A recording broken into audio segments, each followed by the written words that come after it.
Арген Асанов бүгін бізде студиябызда қонақта. Қош келіпсіз. Қош келдік, барыңыздарға салам. Мен осы жерге дағы келіп қалдық.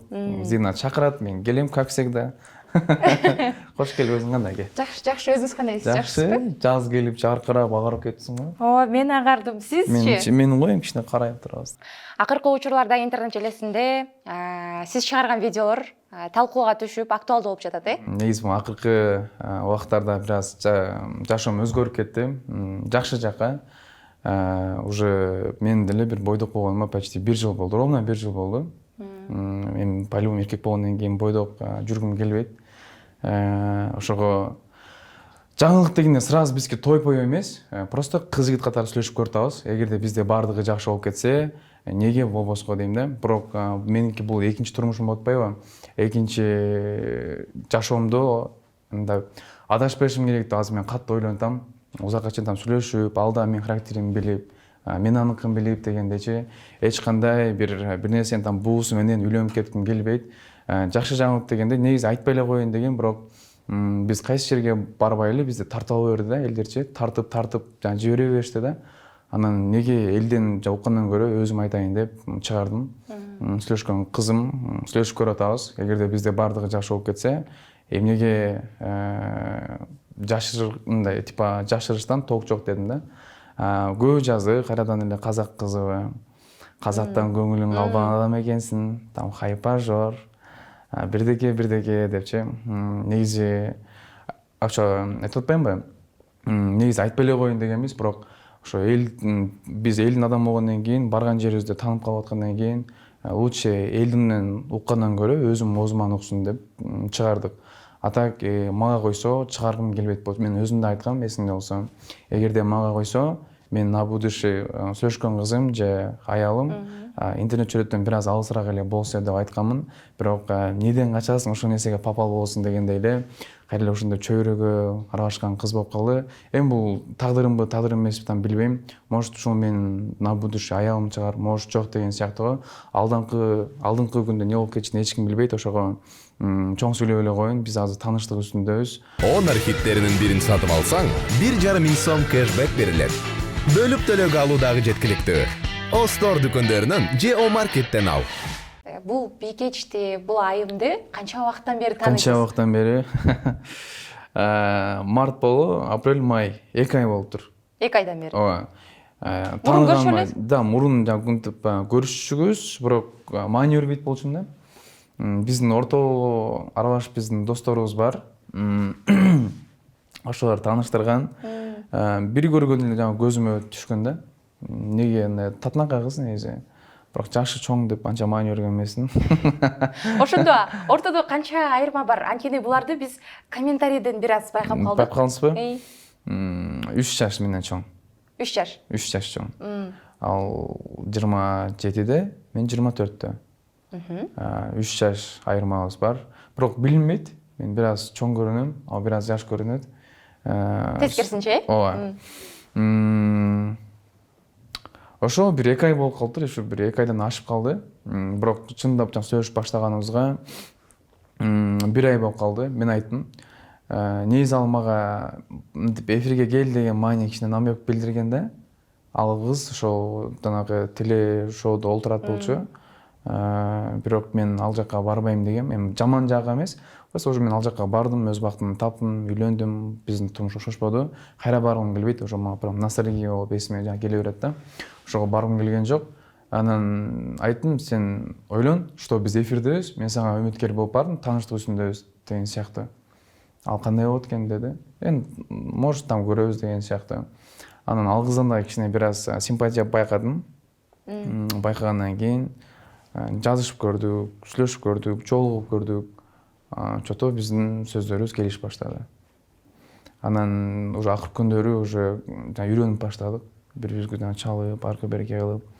Анан ошентип экөөбүз чогуу бир жерге тамактангандан барсак, бир жакка келсек, тартып алгандан кийин анан койчу, анан эртең элге уят болбой эле, элге өзүм айтайын дедим да. Вот. А так биринчи эме бул Кыргызстанга келген рекламага. Мен ушул экөөбүз рекламага чогуу бирге тартылганбыз, ошондо экөөбүз таанышып калганбыз. живой там көрүшкөнбүз да биринчи жолу. Биздин кыз жигит болуп сүйлөшүп баштаганыбызга 1 ай Бир ай болду болду, ооба. дептиңиз, 1 ай Анан болду. Сунушту кантип киргизип калдыңыз? Эмне болуп киргизип калдыңыз? Сунушту негизи азыркы убакта мен мындай чын айтайын, ажырашкандан кийин бир аз жакшы сөзгө эркек балдар эме болот го. Мындай жылуу күтөсүң да, как кыздарга окшоп элечи, мындай ушул мындай ал билбейм тааныбайсызбы, бир аз эки сөздүн биринде мен жана сиз деп сүйлөйт да. Сиз деп эмеси менден жашы улуу, бирок сиз деп да уважение менен сүйлөйт. Анан именно ушундай убакта мен мындай уже үйлөнгүм дагы жок, кыздар менен жаңы сүйлөшпөй да калган болчумун, мындай билбейм эмнеге. Анан ошентип жылуулук көргөндөн кийин чото сүйлөшүп көрөйүнчү. Если бул ал деле бойдок, мен деле бойдок. Бирок алга айткам, ал эми көп анын оюнда айткан, Арген, мен сени андай бала деп ойлойм, бирок бывшаяң айтышынча, ушинтип казактардын ою боюнча мен типа тиран көрүнүп калгам да. Типа аялын урат, тиран, бул бирдеке деп мен көп байкайм да. Вот. Ушундай көп сөздү угуп анан алма айткан, Арген, негизи мен сени менен экөөбүз таанышканыбызга почти 2 ай болуп калды. Мен сени андай нерсеге кыйбайм дейт да магачы. Типа андай тиран, ойбай, бирдеке деген кыйбайм. Да, может, отношенияда кандай болгон чыгарсың, бирок адам сыяктуу менде караганда андай адам эмес экенсиң го дейт магачы. Мен айтам, эми ал телефондун артында ар нерсе жанагындай боло берет эмес, азыр мен деле сени бир нерсе деп койсом мени ишене берет да. Мындай ишенбес да, оюнда ушундай калып калат да. Вот ошол сыяктуу айтам, ар бир нерсенин мисалы эки жагы болот экенин эми түшүндүм деп. Ошентип айткандан кийин уже мен жаңы сүйлөшүп көрөйүнчү дедим. Сунуш билгиздим. Давай потом сүйлөшүп көрөлү, если мен сага ойбай сразу алам, сүйөм, күйөм дебейм. Просто мен сага бир аздан көңүлүм бар. Сенинчи дедим. Сиз эле айттыңыз. Мен эле айттым, түз эле айттым. Уже андай жаштан өттүк го уже. Өз айтканда уже опытыңыз бар экен дегенде. Отношенияда жаман жак эмес, отношенияда опытыңыз бар экен дейт. Айттым, туура эле айттым, ушундай. Десем, сенчи деп айтты мага. Айтсам, билмейм го энди деп уже намек кетти да, уже мага сразу типти, всё, нормально. Ошентип сунуш белгилеп калдым, ошентип сүйлөшүп кеттик. Аз деле ойбай там сүйөм, күйөм эмес, жана айтайын, эми бизге эми 1 ай болду го. Мен биринчи жашоомду кайталагым келбейт. Эртеле бир элдин буусу менен ойбай силер там жарашасыңар, бактылуу болушуңар керек. Да, бактылуу болушубуз керек. Бирок мен өзүм чечим чыгарайын дейм да. Мисалы, мен өзүм качан уже жүрөк үйлөн ушубузга дегенде үйлөнөм. Ага чейин эл сөзү, анын сөзү мага эч качан таасир этпейт. Мисалы, мен жүрөгүмдү угам, мээримди угам. Чын айтканда, ошо биринчи турмушумдагыдай болуп жаңылышкым келбейт. Ошого өтө азыр корком. Просто азыр мен сүйлөшүп көрдүм, кызды таанып билейин, ал да мени таанып билсин. Мисалы, биздики биринчи турмушта характерибиз үйлөнгөндөн кийин чыкты. Меники да, аныкы да. Ошол нерсени мен до айга чейин жанагынтип көрсөткүм келет. Мен сразу эле кыздар менен таанышканда ошол биринчи турмушум айтып берет да. Сен там урасыңбы, бир нерсе кыласыңбы деген сыяктуу. Ал эчтеке деп айткан жок да. Унчуккан жок. Мен даже анын немесин, интервьюсун караган жокмун деди. Даже мен Казакстанга чакырды, ошол берген интервьюга мени да чакырды. Кыздын эң акыркы куралы көз жаш деп коет го. Көз жаш кылып айтып бераткандан кийин уже по-любому мен тарап укпайт дедим да, мен алга отказ бердим.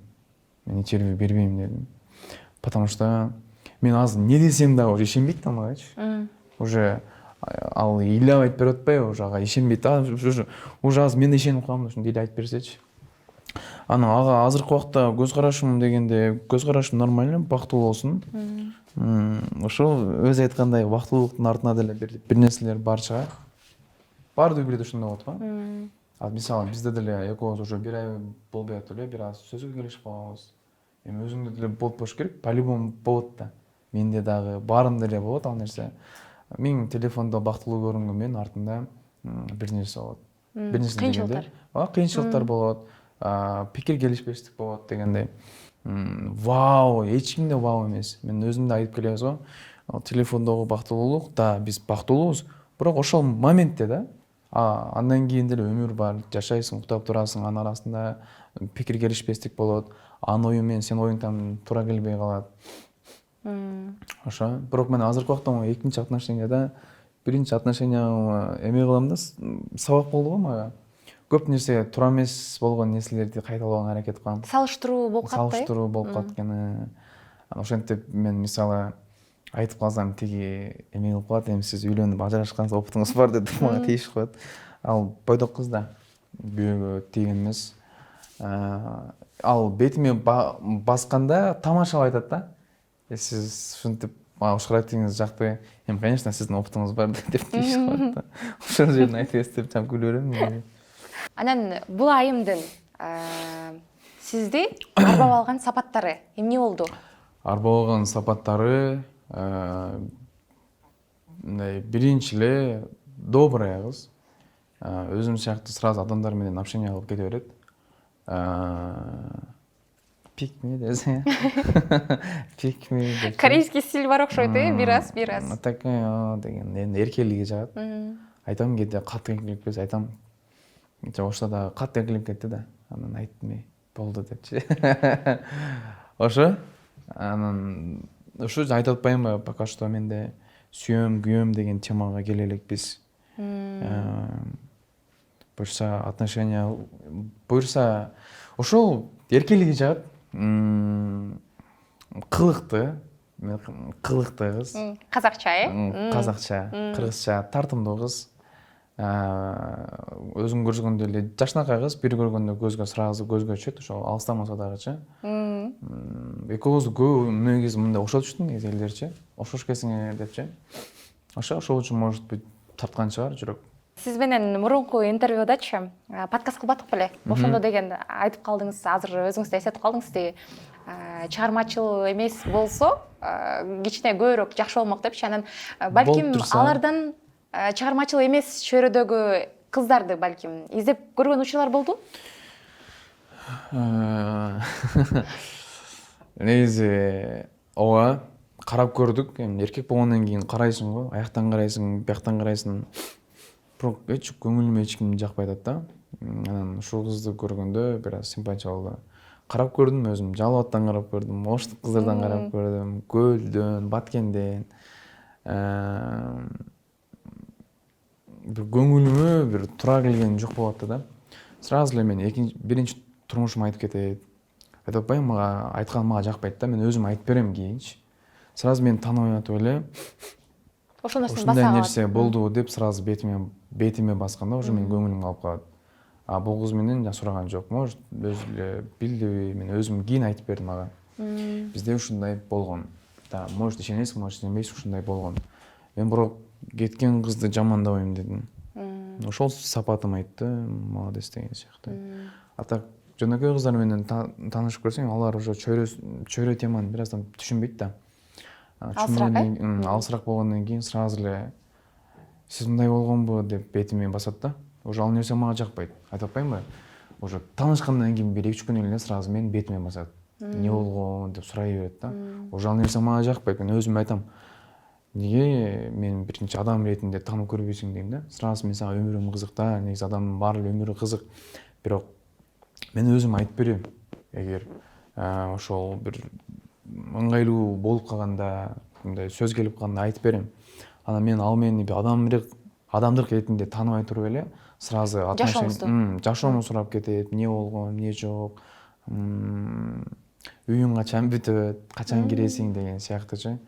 Анан уже мага көңүлүм калып калат. Буга чейин сизди ал айым билчү экен башында. Айтып калабы? Ооба. Билчүмүн, көрчүмүн. Билчүмүн дейт. Сурайм да, кандай ойдо калдың дегенде ошо өзү деле айтып берди. Мен сизди туура эле түшүнгөм деди. Никогда бир жактан кетпейт. Мен көргөндө эле сразу айткам, эки жактан болот го. Мен сени тааныйт болчумун деди.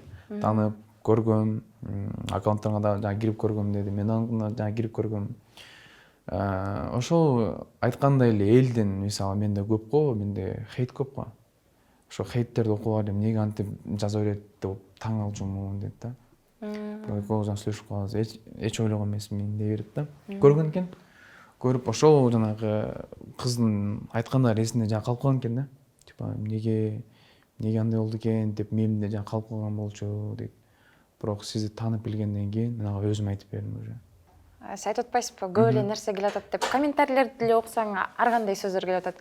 Анан балким сиз азыр ачыкка чыгып аларга жооп бере элексиз, чынындачы? Жооп берейин деген, мен даже Казакстанга чейин барып жооп берейин дегем.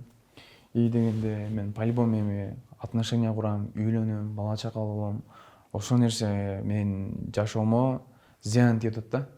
Мисалы, ал кыздын ата-энеси дагы, апасы дагы, атасы дагы жакшы түшүнүктүүлөр экен. Жаман мен сурадым да, өзүнүн көзүнчө апасына чалды. Мама, Арген тууралуу кандай ойлойсуз деди. Арген жакшы бала, пысык бала, жакшы иштейт, мындай дегенде уже өзүм уялып атмышмын, блин депчи, азыр жамандабаса экен депчи. Мисалы, көбүн байкадым, жанында бир подругасы бар. Айтат мага, Арген, мен сени чындап жаман көрөт болчумун дейт. Ошондой ой калып калган болчумун. Неге деген сыяктуу. Мисалы, Казакстанда бул актуальный тема го, кызды уруу дегендечи. Мен өзүм да башында айтып кеткем го, мен үй бүлөмдө өзү жалаң кыздар менен чоңойгом депчи. Андай нерсе менде болгон эмес дейм, просто ошол убакта бир туура эмес түшүнбөстүк болуп калган. Анан анандай болуп кетти, короче. Ошого билбейм, может качан айтам, элдерге по-любому биз эл адам болгондон кийин түшүндүрүп айтыш керек, анткени по-любому кийинки жашоомо зыян тийет экен. Сиз деген жакынкы күндө эле апаңыз менен болгон видеону жүктөп калдыңыз, ак жолугун салып тозуп алды. Бул дагы өтө актуалдуу болуп кетти азыр интернет желесинде. Анан сиз ата-энеңиз менен тааныштырдыңыз. Таныштырдыңбы дегенде, а жерде апам менен эле тааныштыргыздык. Мындай болду. Ошол күн биздин Ошону баштан айтып бериңизчи. Бизде Ошто съемкабыз бар болгон, там рекламабыз бар болгон. Ошко бараттык, өзүңөр билесиңер. Ошко билет жок экен, именно ошол күнкү Жалал абад бар экен. Анан Жалал абадта именно ошол күнү үйдө бизде бир аз той болот. Той дегенде өзүбүзчө бир туугандар чакырып, бир той болуп аткан болчу да. Той болуп атканда мен Жалал абадка түштүк. Жалал абадтын үйгө өзүм үйүмө жакын. Анан үйгө тийип кетпесем, атам мага капа болот. Дайым жанагы намек кое берет да. Анан палянчанын баласы ошо айылга келип атасынан жана тийбей коюптур. Уят дейт да. Анан да. Анан Дианага айттым, Диана, үйдө ушундай болуп атат. Туугандарыбыз дагы бар. Может үйгө бир 15 мүнөткө тийип кетсе кандай болот дедим. Ал уялды. Типа кандай болот экен деген сыяктычы. Анан бар нормально дедим. Антип бизде жаман ойлойт, барган адамга жакшы эле жанагы тосуп алат дедик. Бардык. Өзүңөр билесиңер, биздин түштүк тарапта жаңы келген жанагы конокторго, эжелерге жол подарок этет го. Билесиңби, силер ушунча эле. Даже бизде эми илгери эми туулган күн болгондо кыздарга жолук подарок этип койчу да. Жана подарка жоктун эмесиненчи. Анан кийин ошого барга жолук такты. Мисалы, эгерде келин болгондо апак жолук тагат болчу да. А бирок ал жерде деген кара болуп атпайбы, мындай кара аралаш болуп атпайбы? Ошого подарок иретинде жолук такса, Диана чоочуп кетти го. Арген депчи, мындай чоочуп кетти. Айттым, бул биздин салт дегенде, бул баардык жерде эле жок. Мисалы, кээ бирки там эмеде бар, кээ бирисинде жок дегендей элечи. Бирок именно биздин айылда бар ал нерсе. Апа менен тааныштыргызым, ол там Диана. Азыр экөөбүз сүйлөшүп көрүп атабыз, тоже казактын кызы. Атам моун чыккан жок. Казакпы? Апам деген, да, жакшы, бирдеке деп. Анан Диана туура эле кабыл алды. Апаңыз жакшы адам экен, сүйлөштүм депчи. Анан бирок апасынын бет жабынтып сүйлөшкөн жокмун. Просто угат, мүндөрүн угаттым да. Диана бирдеке деп. Жакшы эле, нормально болду. Антип үйлөнгөн жокпуз. Көбү жанагы эми да биз жол салына алса үйлөндү деп калышты го. Еще көбү бакыт тилеп кетти го. Бактылуулар, ырчылар, досторум, блогерлер. Жок, мен үйлөнсөм өзүм айтам, биринчи очередте эле кыз узатып болуп, анан алып келебиз. Эгерде үйлөнүп жатсамчы. Бирок дайым айтып кеткендей эле, сразу үйлөнүп кете албайм. Бул мен экинчи турмуш менен до конца жашап кетишим керек. Жаңылбаганга аракет кылам. Анткени мен деле катынан ала бербейсиң го. Мен деле бир адам менен жашагым келет. Ошого жаңылыштык кетирбейин деп азыр узак сүйлөшүп эле бири-бирибизди таанып, анан той болот. Сразу той болуп кетпейт. Тойдун астында мен чыгардым да, үйдө той тапыр-тупур болуп карашкан эмес экен. Негизи апамдар анча интернетке кире бербейт. Эми үйдө биздин дин тармакта го баардык адамдар, апам, атам бир аз көрөт. атам деле ошол күнү билбейм эмне кылып көрбөй калган. Кошуна айткан экен, анан дагы бир кыз таапtыр. Казак кызы десек, деп может ал биринчисин айтат дей бериптир да. Түшүнгөн эмес экен. Барып казактын кызы атасы, да? Бир нерсе дегиси келди, бирок Бирок айта алган жок. да, айта алган жок. Андан кийин мен да үйдө сүйлөшө албадым, коноктор болду, өзүмдүн конокторум болду. Сүйлөшө албадым алар менен. Апам менен сүйлөштүм. Чогуу 20 жылдыкка бардык ошол күнү кайтып атканда. Апам жашынакай эле кыз экен, балам, мен сени өзүң билесиң, ушул убакка чейин турмушуңа аралашкан эмесмин. Эгер жашайм десең, азырап келип жаша. Алып калайыкпы, эмне кылайлык деди. Анан апасы эмне антип мага тамаша кылыштасыз дейм да. Жок, просто антип да, айтып койгонуңа рахмат, бирок качан эле биз сенин жашооңду чечип калдык эле деди да. Типа, өзүң жашооңду өзүң билесиң го. Да, биз сага болбойт деп айта беребиз, бирок жашап кеткен өзүң, биринчиден да өзүң тандадың, эчтеке дебедик. Биз билесиң балам, антип бирөөнүн эмесин, да, биз сенин апаңбыз, атаңбыз, бирок бул жашоо сеники го деди. Вот. Ошондон кийин мен да ушундай сүйүнүм, ушундай апам бар, ушундай атам бар депчи. Ошо кайтып атканда, мисалы жанымда дос балдарым болду го. Кайтканда ата келиң экөөбүз бир жарым сааттай кучакташып жатайлы дейм да. Жанымда досторум таң калат. Атаң ушинтип айта бересиң дейт да. Мен айта алмайм дейт. Эмнеге айтпайсың дейм да. Айт. Билбейм, даже атам жакшы көрөм деп айта албашып кеткен да. Ата деп жакшы көрөм сизди деп кеткен. Мен деген, ата басың экөөбүз жатабыз кучакташып деп атама приколдорду тыгам. Атам мага тыгат. Чатам депчи. Тамашалашып. Тамашалашып. Атам биз ушинтип тарбиялаганда, дос ретиндечи айтат, бир нерсе болот да, коркпой айт дейт. Ата мындай болуп атат, эмне кылыш керек деп айт дейт да. Коркуп, неме кылып, просто оюңарды туура жеткигиле дейт да. Мен кыспайм, билесиңер, айткыла дейт. Айтам, мындай болуп атат, эмне кылайын деп. Ошон үчүн мен оюңду эркин айтып үйрөнгөн адаммын. Үй бүлөдөн просто жана сыйлайсың, бирок эч кимден коркпойсуң го. Аллахтан коркосуң. Атадан кийин эч кимден эле жана коркпойм. Просто апам жанагы деп коркпойм дегенде жана сыйлайсың го акыры. Мисалы көөкүлөрдү байкайм да, адам урушат, апам урушат дегендерди көрөм да, эркек башы мененчи. Анан аларга менин оюм жаман, просто эркек болуу менен өзү чечиш керек го деген. Чечкиндүү болуш керек да. Бир нерсени баса белгилеп айткың өтөт, анткени деген стористе менин бир байкаганым бар болчу, ошол жерден мындай кетирейин. Группага. Тегетез деп. Ооба, группага жазгансыз. Биз жолдобуз 24-күнү барабыз. Да, потому что 24-күнү биз билет алып атпайбы? Ошо мен негизи жөн эле уже эмелгенден кийин суракка түшүдүм да, жиберип койгом. Да, биз эсто тийип калышыбыз мүмкүн дегендейби? Тийип калышыбыз мүмкүн, алар чочуп кетпесин дедим да. Если вдруг биз айтпай барып калганда, алар шок болуп, бул катнап келди дейт болчу да. Чтобы заранее айтып турдум, может барып калышыбыз мүмкүн деп. Вот. 2 концерт алдыда болуп өттү. Нурлан Насиповичи, анан Мирбек Атабековдуку. Ошол 2 концертте тең болдум. Сиз болдуңуз? Мен болдум. Ошол учурда мындай, балким көрүүчүлөрдүн арасынан деле билсе керек, анткени сиз өзүңүз эле видео жүктөбөдүңүзбү? Анан алардан суроо болду, комментарийлерде болду. Мен ошол учурдан тарта сурай кетейинчи. Нурлан Насиповдун концертинде модель кыз дейинби, эмне? Башка кыз менен? Башка кыз менен. Мирбек Атабековдо азыркы Дена менен болдуңуз. Нурландын концертиндеги кыз досубуз болот, Аяшкан болот. Антип кучактап бир нерсе кылган эмеспиз. Чогуу экөөбүз чогуу тарттык. Жигити бизди тартып турду. Азал буюрса күйөөгө тийип атат. Күйөөгө тийип атат. Экинчи досу Диана бардым. Мисалы экөөбүз кучактап, мен сени менен. Вот. Ана Нурландын концертинде биз по пути там жолугуп калдык. Өзү достору менен баргам, Калыс, Биржан, меделер менен барганбыз. Чогуу билип аттык. Ал эң акырында мен чекеге барып калсам, ал туруп тур. Привет, привет деп эле чогуу видео тартып калды. Мен Аяшкам азыр.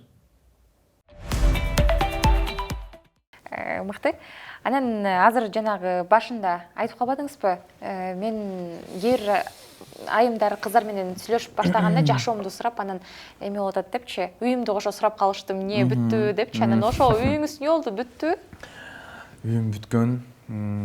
Бүткөн дегенде толуктуу жана ремонту бүтүп элек, анткени көп акча керек болуп атат да. Буюрса мен мындай акырында мен эч кандай бир жака шашылган жокмун. Буюрсам августтун ичинде киребиз. Апам дагы көчүп келет. Акчасын толугтай төлөп бүттүк. Негизи көп болуп калды төлөгөнүбүзгөчү. Эч кандай кредит алган жокмун, башка алган жокмун. Нөлдөн баштап төлөп бүттүк. Дагы мен башында жарым берип калган бөлүп төлөп алган болчумун. Бөлүп төлөп бүтүп коюппуз. Кудайга шүгүр.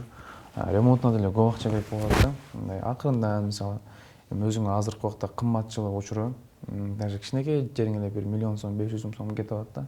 Ошого мен эч кандай бир мага азыр ичинде самый душ менен туалети бар. Пока что барганда барып коем. Азыр буюрса августка чейин бардыгы бүтөт.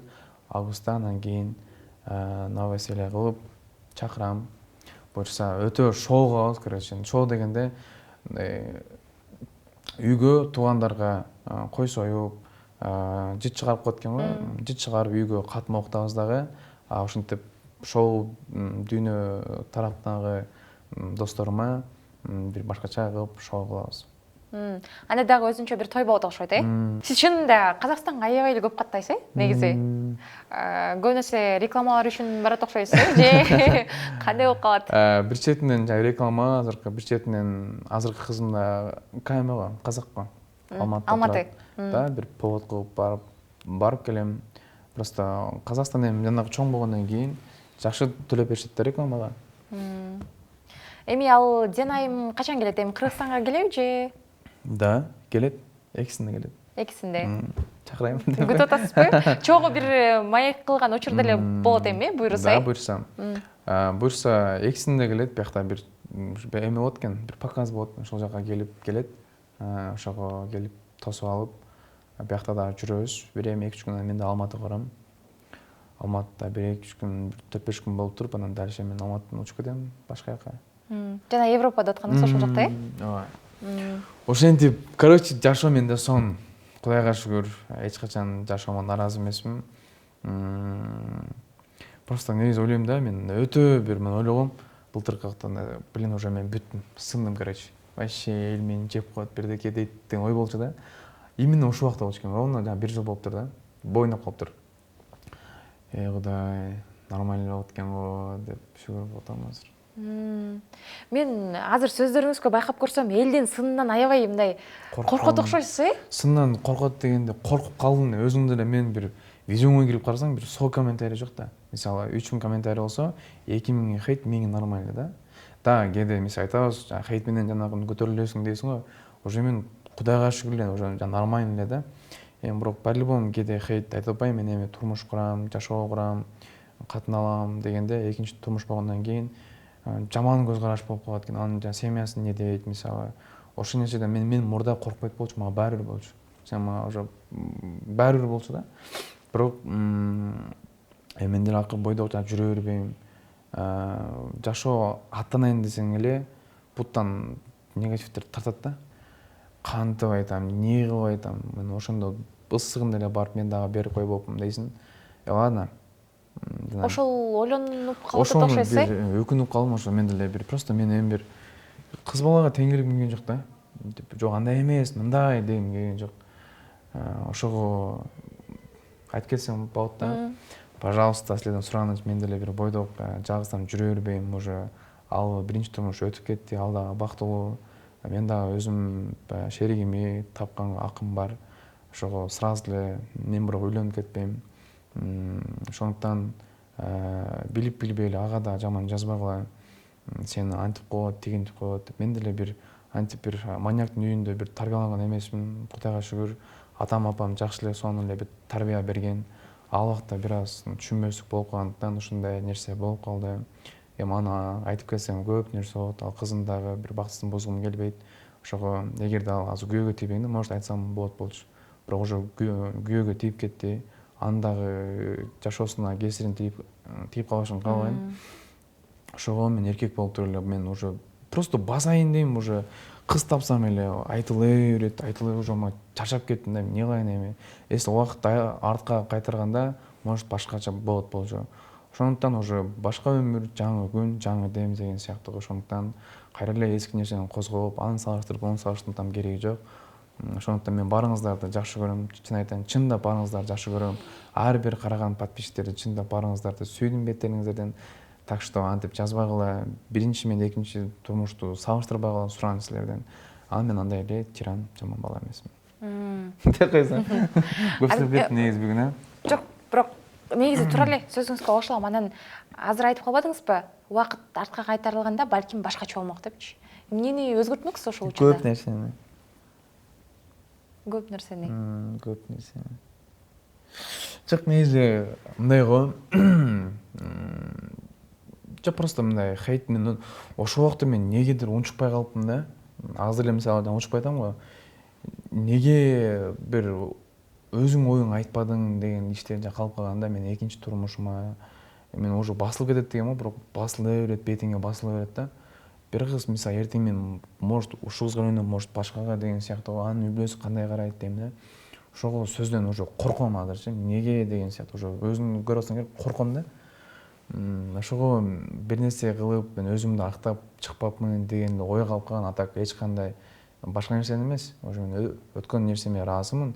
Ошол нерсеге бир аз эмнеге Эртерээк айтып чыкканымда деп атасыз. Эртерээк айтып чыкканымда может быть мен кийинки жашоомо бир жаман таасирин тийгизбейт болуш керек деп ойлойм да. Азыр мисалы көп эми баарына эле мени азыр жакшы көрбөйт да, мисалы бир 60% түшүнбөй калган. Как-то можно что ли деген сыяктуу неге депчи. Ушул нерсени эртерээк жеткизип койбопмун дейм да. Болду эми уже кечи нормально. Анан айтам, апам никогда деп жаман сөз сүйлөбөйт болчу. Бир жолу наразы болуп калганы бар эмичи. Типа бир жыл жол жашадык го. Бир жолу таң саат 5-те турганда. Неге андай болду балам? Мен ушул жака келип өзүң билесиң, бирөөнү жаман көргөн эмесмин. Бир аз наразы болуп калганымды байкадым. Ага чейин мисалы көйгө тийсе деле, майли балам бактылуу болсун, сен да бактылуу бол деп жакшы сүйлөйт болчу. Апам интервьюсун вообще караган эмес экен, бирок ошол бир күнү билбейм, эжемби, атамдын бирөөсү көрсөтүп койгон экен. Кайсы интервьюсун көрүп калдык ошондо? Ошол табууну көрүп койгон экен. Сиз подкаст бергенде кийинки интервьюну көрүп атат, э? Типа 5 жолу шапалактан урду. Таң саат 5-те турдук, тамак кыл деп айтты, бирдеке деп. Мен билбейм, мынакей караңгы түн турайын. Таң саат 5-те бир жолу турган да. Жаңы келин болуп экөөбүз чогуу турганбыз бир жолу. Анан айылда 16 күн болдук. 2 ай эмес. 16 күн болдук. 5 күн тойго чейин. Тойдон кийин 10 күн болдук. Анан кийин Бишкекке келдик. Потом Бетаңга келдик. Мен катты нерв болгон жерим кредит алып батырды деп өтө наразы болдум мен дагычы. Андай нерселер негизи чогуу алганбыз, бирок ал 1 сом дагы төлөгөн эмес да. Мен өзүм төлөгөм. Да бир кечиксе дагы төлөгөм да. Бирок өтө бир башкача болуп кетти, майлычы койчу. Биздин үй бүлөнү көп жаман көрүп калды да. Даже биздин туугандарыбыздан бери ишенип кеткен го. Прикинь. Айылдагы туугандарыбыз: жеңе, ушундай кылтасыңарбы" деп чалды апамачы. Эми апам көп эле тааныйт болуш керек, эми уже андай адам эмес да, деп кайненелик кылбайт. Апам астагфиралла. Ладно. Жанагы карышкырдын оозу жесем кан, жебесем кан дегендейчи. Ушундай болуп калды эми. А так эч кандай наразычылык жок, ошо апам бир аз таарынып калганы бар да. Атаңыз ал видеону көргөн эмес? Атам деле көргөн, бирок эми атам эркек бала да. Унчуккан жок. Бирөөнү жамандап эчтеке дебейт да. Атам унчуккан жок, майли эми эчтеке деп эле кой. Нормально деп койду, болду, эчтеке деген жок. Үйдө жеңелерим, эжелерим өтө даже эч ким ага бир кайнэжелик кылган эмес, эч ким жеңелик кылган эмес, эч ким кайненелик кылган эмес. Ушундай майинде болуп калды да. Ушундай. Атаман башкасы баардыгы наразы болуп капа болушту негизи. Ата-энем негизи көп аракет кылды, жарашып кеткиле депчи. Мен просто көп нерсени билгенден кийин жарашкым келген жок. Эгер мен деле бир тупой эмесмин го. Биринчи турмушум менен жашагым келет, жакшы көрдүм, базар жок. Кыйналдым мен деле, просто көп нерселерди билген үчүн менде деле намыс бар. Эркекмин дегендей. Ошондо не хочу. Мен бир четинен Аружанга жаңы рахмат айтам. Дегенде мен просто мен тойдон кийин кредитке батып калгам да, карызга батып калгам да. Карызды жаап отуруп эле кичине жолум болбой атты да. И потом алгымагандан кийин өзүмө жасыруу бердим да. Кыргызстан кичинекей болсо, эмне кылып жүрөсүң ичинде? Давай делай бир нерсе депчи, өзүм. Даже вот видишь, даже сен коюңда, катыңда кетип калат. Так что делай. Это нормально дедим, короче. Жамандаган кыз го дедим дагы. Өзүм колго алып туруп, потом пахать этип баштадым да. Колго алдыңыз өзүңүздү? Да. Потому что ошол нерсе мага бир айтам, өзүнө деле айткам кийин. Рахмат сага депчи. Жазып бердиңизби же айттыңызбы? Жок, жолукканда айтканбыз. Биз андан кийин жолуктук да. Ошо сага айтып бердик го. Бул ошо эмеден кийин жолуктук, эмеде чет өлкөдө жолугуп калдык. Кытайда да аткансыз, Ошондо айттым, рахмат депчи. Анткени по-любому эркек болгондон кийин баары болот да. По-любому боло турган иш болот.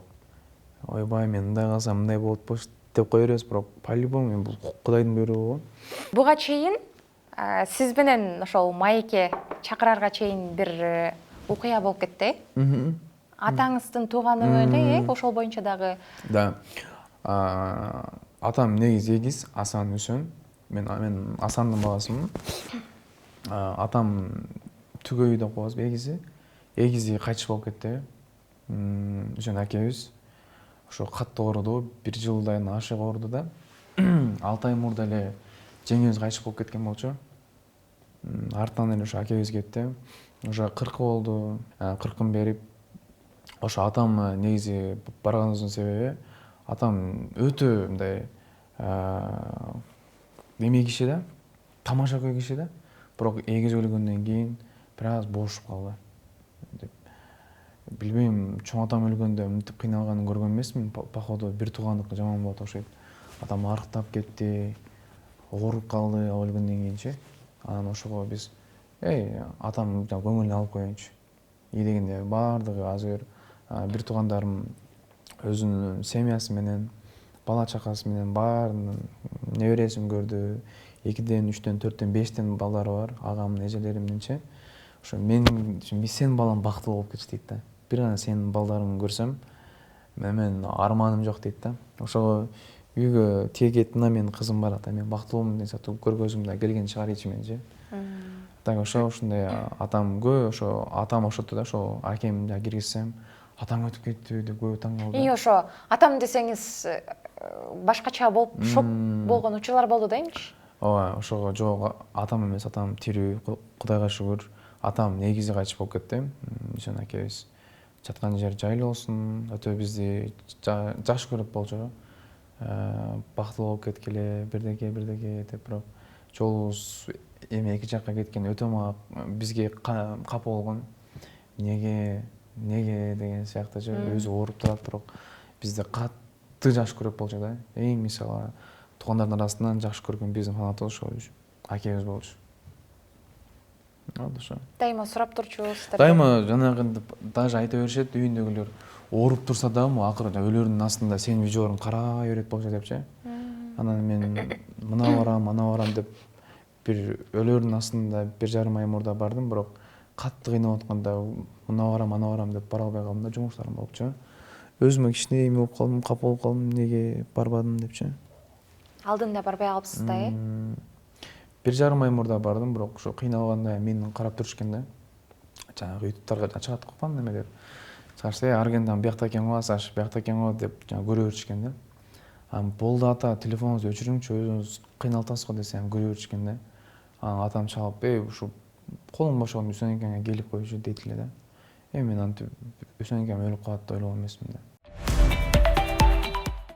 Негизи баардык каналдар чыгарды, жамандап чыгарды, бирок себептүү чыгарган жок. Ошон үчүн мен силерди жакшы көрөм. Анткени дагы бир кээде бир болбогон нерселерди жаңы чыгарышы мүмкүн, бирок билип, тактап баардыгын тактап чыгарат. Ошол жагы мага өтө жактыңар. Силерди ар дайым жакшы көрөбүз. Жакшылык болсун, жамандык болсун, биз менен чогуу. Ошондуктан мен Серептованы анткени жакшылыгыңыз да гана көп болуп жүрө берели. Буюрса дагы бул күзгө чейин канча жакшылыгыңыз болсо ошонун баарына катышалы деген дагы тилекти айтайын. Бактылуу болуңуз. Урматтуу көрүүчүлөр, ушуну менен бүгүнкү маегибиз да соңуна келип жетти. Кийинки берүүлөрдөн, кийинки маектерден көрүшкөнчө жакшы болуңуздар.